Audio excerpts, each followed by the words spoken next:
বন্ধুরা, কাশ্মীরের পহেলগাঁওয়ে মারাত্মক পরিস্থিতি। এক নববধূ বিয়ে করে প্রথমবার সেখানে গেছিল গিয়ে হানিমুনে, কিন্তু দুর্ভাগ্যবশত তার স্বামীর মৃত লাশের পাশে বসে মেয়েটি হা হা করে কান্না করছে।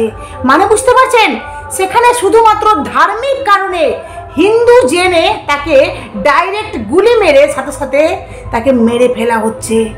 তবে অমিত শাহ মানে স্বরাষ্ট্রমন্ত্রী সেখানে গিয়ে মারাত্মক বার্তা দিয়েছেন। উনি বলেছেন যে কাউকে ছাড়বো না আমরা। মানে বুঝতে পারছেন, চলুন আপনাদেরকে পুরো ডিটেলসে সবটা বলবো। আর অতি অবশ্যই আরেকটি খুবই গুরুত্বপূর্ণ তথ্য, যে এই পহেলগাঁওয়ে হামলার নেপথ্যে কারা রয়েছেন, আসল মাস্টার মাইন্ডকে, চলুন আপনাদেরকে পুরো ডিটেলসে সবটা বলবো। চলুন।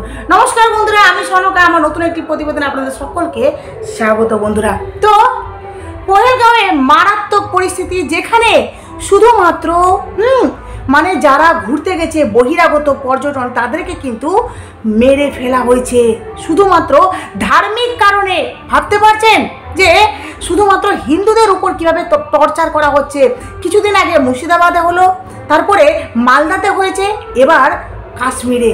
তো আপনাদেরকে প্রথমত বলি, তবে কাশ্মীরে এর আগেও হয়েছে, কিন্তু এর আগে বহিরাগতদের উপর এভাবে যারা ঘুরতে গেছে তাদের উপর কিন্তু কোনোবার অ্যাটাক করা হয়নি, কিন্তু এবার শুধুমাত্র বাইরের যারা ঘুরতে গেছে তাদেরকে অ্যাটাক করা হয়েছে। আপনাদেরকে পুরো ডিটেলসে বলছি যে অমিত শাহ কি বললেন। উনি স্বরাষ্ট্রমন্ত্রী উনি জম্মু কাশ্মীরের পহেলগাঁওয়ে 28 জন নিরীহ পর্যটনের নিরীহ পর্যটকের উপর ঘটে যাওয়া ভয়াবহ জঙ্গি হামলার পর পরিস্থিতি খতিয়ে দেখতে এবং নিহতদের প্রতি শ্রদ্ধা জানাতে উপত্যকায় পৌঁছেছেন কেন্দ্রীয় স্বরাষ্ট্রমন্ত্রী অমিত শাহ। পহেলগাঁওয়ে পৌঁছে তিনি স্পষ্ট করে জানিয়ে দিয়েছেন যে সন্ত্রাসবাদের কাছে ভারত কোনোভাবেই মাথা নত করবে না। উনি মারাত্মক বার্তা দিয়েছেন, এই হামলার অপরাধীদের কোনো অবস্থাতেই তাদের রেহাই দেওয়া হবে না। এর আগে তিনি শ্রীনগরে পৌঁছে হামলায় নিহতদের প্রতি ভরাক্রান্ত হৃদয়ে শ্রদ্ধা জানান এবং সোশ্যাল মিডিয়ায় সেই বার্তা পুনরাবৃত্তি করেন। এরপরে তিনি পহেলগাঁওয়ের বাইসারনের ঘটনাস্থলে পৌঁছান, মানে যেখানে ঘটনাটা ঘটেছে সেখানে উনি পৌঁছান। তারপরে পহেলগাঁও হামলার পর পুলিশের প্রাথমিক তদন্তে উঠে আসা চাঞ্চল্যকর তথ্য এই হামলাটির ভয়াবহতার মাত্রা বাড়িয়ে দিয়েছে। তদন্তে জানা যাচ্ছে জঙ্গিরা ধর্ম জেনে বেছে বেছে পর্যটকদের উপর গুলি চালিয়েছে। ভাবতে পারছেন, শুধুমাত্র হিন্দু থাকার কারণে তাদেরকে ডাইরেক্ট মানে সাথে সাথে গুলি করে তাদেরকে মেরে ফেলা হয়েছে। আর বিশেষ করে ছেলেদেরকে। এমনও ঘটনা ঘটেছে যে তার স্ত্রীর সামনে ছেলের লিঙ্গ মানে পুরুষের লিঙ্গ, তার স্বামীর লিঙ্গ চেক করা হচ্ছে যে এটি হিন্দু না মুসলিম। যখনই দেখা যাচ্ছে সে হিন্দু, তখনই তাকে সাথে সাথে গুলি করে মেরে ফেলা হচ্ছে। তো হামলাকারীর পর্যটকদের নাম জিজ্ঞাসা করে তাদের ধর্ম পরিচয় যাচাই করে নিচ্ছিল এবং হিন্দু ধর্ম জানতে পারার পরেই এতজন মানুষকে গুলি করা হয়েছে। জানতে পেরেছে এরা হিন্দু, তো সাথে সাথে তাদেরকে সকলকে গুলি করে মেরে ফেলা হয়েছে। 3 জন জঙ্গি পর্যটকদের এক জায়গায় জড়ো করে পুরুষ ও মহিলাদের আলাদা করে, ভাবতে পারছেন, পুরুষ ও মহিলা মানে তাদেরকে দুজন মানে পুরুষদেরকে একদিকে আর মহিলাদেরকে একদিকে ডিভাইড করে করে তাদের পরিচয় নিশ্চিত করে এবং তারপর গুলি চালায়। কিছু লোককে দূর থেকে আবার কিছু লোককে খুব কাছ থেকে গুলি করে হত্যা করা হয়। বেশিরভাগ লোক অতিরিক্ত রক্তক্ষরণের কারণে, মানে যখন গুলি করা হয় এতটা রক্তক্ষরণ হয় যে সাথে সাথে কিন্তু ব্যক্তিগুলো মারা যায়। এই হামলায় পাকিস্তানি ও স্থানীয় কাশ্মীরি সন্ত্রাসবাদীরা যৌথভাবে জড়িত ছিল। জানা গেছে জঙ্গিরা হেলমেট লাগানো ক্যামেরা, ভাবতে পারছেন, হেলমেট লাগানো ক্যামেরা পড়েছিল যাতে তারা ঘটনার পুরো দৃশ্য ভিডিও করতে পারে। কেন টার্গেট করা হয়েছিল সেটা এবার আপনাদেরকে বলি, যে সবচেয়ে চাঞ্চল্যকর তথ্য হলো যে উদ্ধার কাজে সময় লাগবে এবং হতাহতের সংখ্যা মানে নিহতদের সংখ্যা সর্বাধিক হবে জেনেই ইচ্ছাকৃতভাবে পহেলগাঁওয়ের বাইসারান ভ্যালিকে বেছে নেওয়া হয়েছিল বলে মনে করা হচ্ছে। এটি একটি বিখ্যাত পর্যটন স্পট, মানে সেখানে বহিরাগতরা ঘুরতে যায়, যা মিনি সুইজারল্যান্ড নামে পরিচিত। বাইসারানকে আক্রমণের জন্য বেছে নেওয়ার অন্যতম কারণ ছিল এই নির্দিষ্ট এলাকায় কোনো নিরাপত্তা বাহিনী মোতায়েন ছিল না, সেখানে কোনো রকমের নিরাপত্তা বাহিনী ছিল না।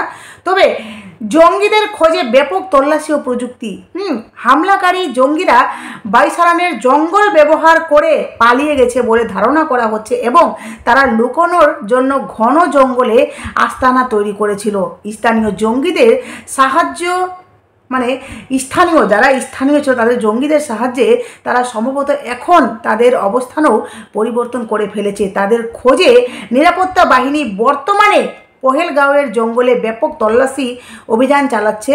এলাকায় সক্রিয় মোবাইল নম্বরগুলির বিবরণ জানতে পুলিশ টেলিকম কোম্পানিগুলির সঙ্গে যোগাযোগ করেছে। পাল্টা হামলার জন্য বেশ কয়েকটি পদক্ষেপ নেওয়া হচ্ছে এবং ঘন বন ও পাহাড়ের জঙ্গিদের খুঁজে বের করার জন্য প্রযুক্তি যেমন উন্নত রাডার ব্যবহার করা হচ্ছে, যা লুকিয়ে থাকা জঙ্গিদের গতিবিধি শনাক্ত করতে পারবে। বুঝতে পারছেন? এই সকল তথ্যের আলোকে কেন্দ্রীয় স্বরাষ্ট্রমন্ত্রী অমিত শাহের সন্ত্রাসবাদের কাছে মাথা নত নয় এবং অপরাধীদের রেহাই নেই বার্তাটি অত্যন্ত তাৎপর্যপূর্ণ। তিনি নিহত ও জখম 17 জনের পরিবারের পাশে থাকার আশ্বাস দিয়েছেন। স্বরাষ্ট্রমন্ত্রী কিন্তু যতজন নিহত হয়েছেন তাদের পরিবারকে সকলকে বলেছেন যে আমরা কিন্তু আপনাদের পাশে রয়েছি। এমন পরিস্থিতি সেখানে যারা বাইরে থেকে ঘুরতে গেছিল পর্যটকদের অ্যাটাক করা হয়েছে, তারা জানতো না যে আমরা সেখানে গেলে আর ফিরে আসবো না। এমনকি যে স্বামীর লাশের পাশে বসে নববধূ এই বিয়ের পর হানিমুনে সেখানে ঘুরতে গিয়েছিল, আর সেখানে কিন্তু শেষ ঘোরা তাদের হলো। বিয়ে যেহেতু স্ত্রীটি বেঁচে আছে, স্বামীটিকে মেরে ফেলা হয়েছে, তো সেটাই কিন্তু তাদের জীবনের বিবাহ জীবনের শেষ মুহূর্ত বা শেষ সেখানে ঘোরা। সেখানে কাশ্মীরের নৈসর্গিক সৌন্দর্য এবং ভালোবাসার নতুন শুরু 1-2-এর সাক্ষী হতে পহেলগাঁওয়ের বৈশরণ উপত্যকায় হানিমুনে গিয়েছিলেন ভারতীয় নৌবাহিনীর লেফটেন্যান্ট বিনয় নারওয়াল এবং তার সদ্য বিবাহিত স্ত্রী। কিন্তু সেই উপত্যকা ভালোবাসার গন্তব্য হিসেবে পরিচিত সেই পহেলগাঁওয়ে তাদের জীবনের সবচেয়ে বড় দুঃস্বপ্ন হয়ে উঠল। ভয়াবহ সন্ত্রাসী হামলায় সেখানে প্রাণ হারালেন তরুণী নৌবাহিনীর এই কর্মকর্তা। মাত্র 1 সপ্তাহ আগেই বিবাহ বন্ধনে আবদ্ধ হয়েছিলেন বিনয়।